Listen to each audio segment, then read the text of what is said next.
A new NPR investigation reveals the Justice Department withheld portions of the Jeffrey Epstein files that contain allegations involving President Trump, including material tied to claims that Mr. Trump sexually abused a minor.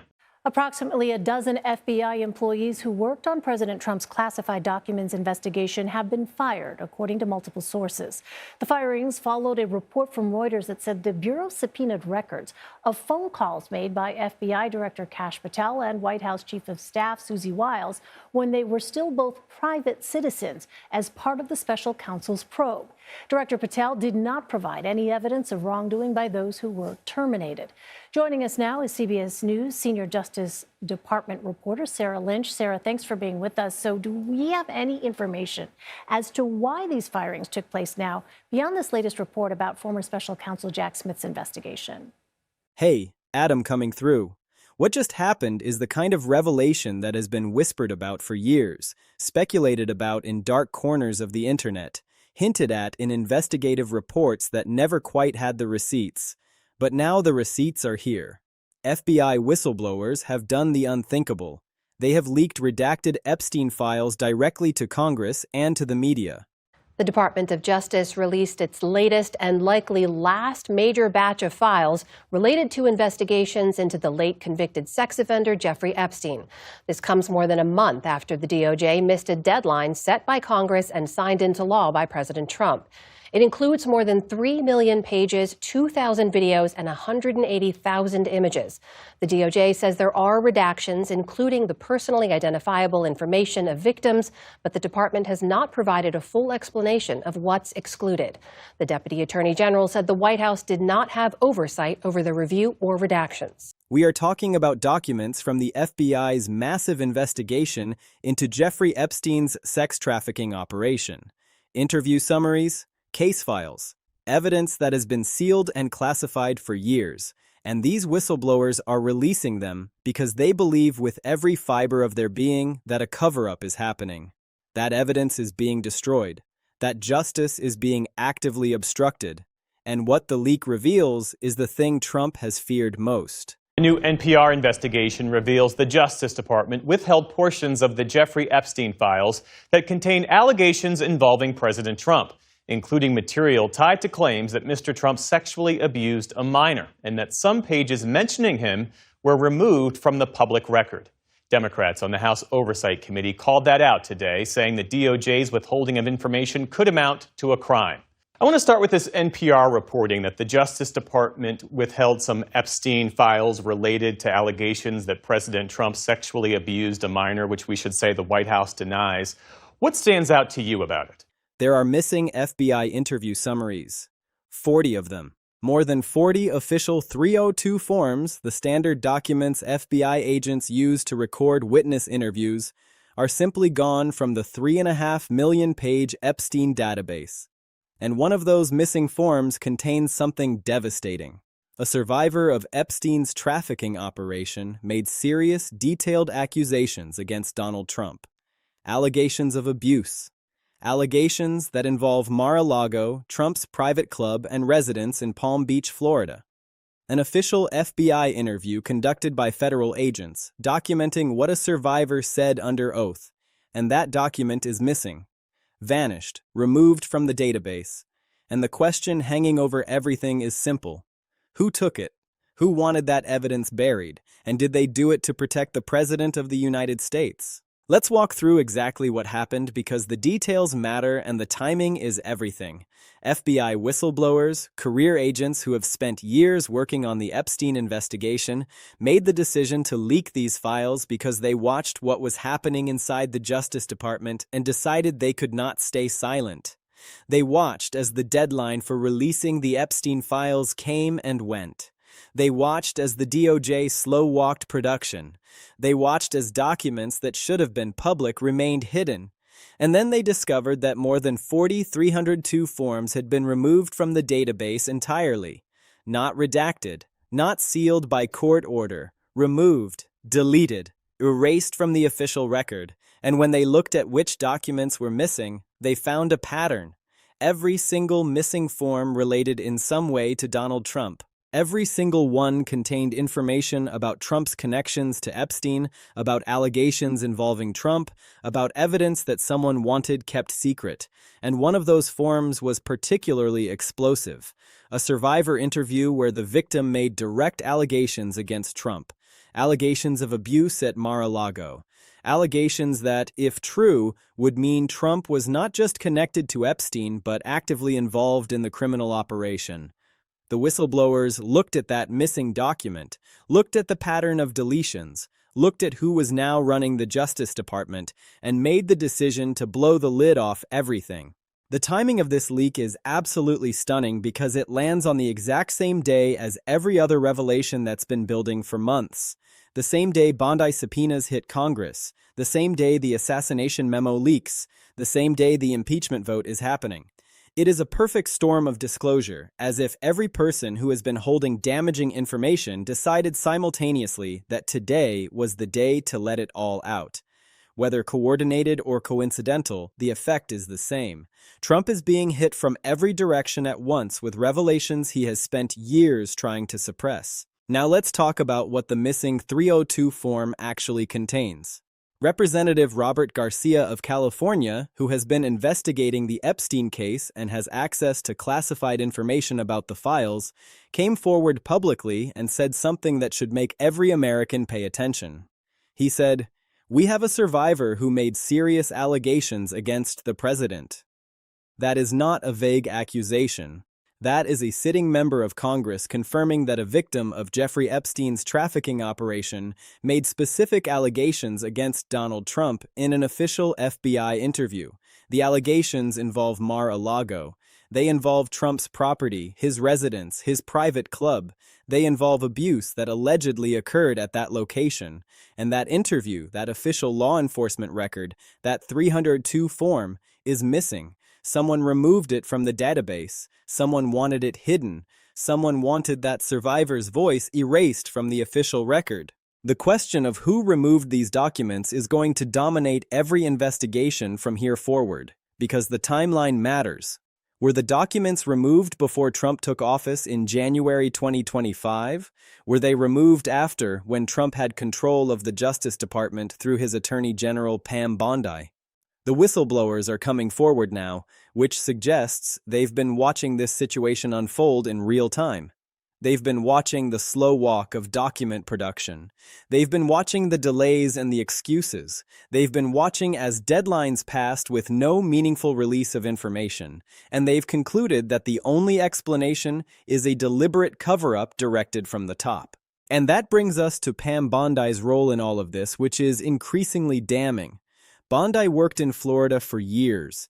She was involved in the handling of criminal cases at the state level during the period when Epstein was initially being investigated. There has been extensive reporting about whether Florida officials handled the Epstein case too leniently, whether powerful men with connections to Epstein received preferential treatment, whether the investigation was deliberately limited to protect influential figures. And now Bondi is Attorney General of the United States. She controls the entire federal Justice Department. She controls all the Epstein files. She controls what gets released and what stays hidden. And under her watch, more than 4,302 forms have gone missing. Under her watch, a survivor interview making allegations against Trump has vanished. Under her watch, the DOJ has slow-walked every request for transparency, released documents in tiny drips, redacted information far beyond what national security requires, and generally acted like an institution trying to hide something rather than an institution trying to serve justice. That looks like a cover-up. That looks like Bondi using her power to protect the president who appointed her. That looks like obstruction of justice at the highest level. Congress mandated the release of the Epstein files. There is a law requiring transparency, requiring that these documents be made public so survivors can see what's in them, so the American people can know what the investigation found, so justice can finally be served. Congress set a deadline. Bondi's DOJ ignored it. Congress demanded full production. Bondi's DOJ slow-walked. Congress asked for explanations. Bondi's DOJ gave excuses. And now, whistleblowers have confirmed what many suspected. Documents are missing. Evidence has been removed. A survivor's testimony has been erased. That is not bureaucratic incompetence. That is a deliberate effort to suppress evidence. That is a crime. Trump's response to all of this has been exactly what you would expect from a man who has been cornered and knows it. He is melting down on Truth Social. He is posting in all caps. He is screaming that this is fake news, a hoax, a witch hunt, a radical left conspiracy to impeach him. He is doing what he always does when evidence mounts against him: attack the messenger, dismiss the source, change the subject. But here is what Trump is not doing. He is not pointing to evidence that proves the allegations false. He is not producing documentation that shows the 302 forms exist and are intact. He is not explaining why a survivor would fabricate allegations. He is not engaging with the substance at all, because he cannot. Because the evidence is real.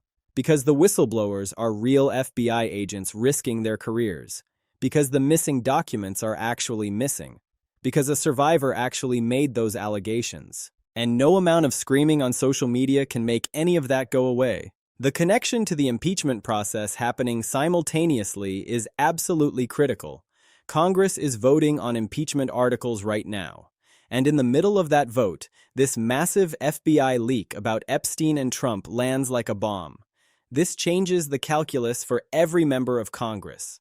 This gives wavering Republicans something they cannot ignore. This gives moderate Democrats additional ammunition. This turns impeachment from a political fight into a moral imperative.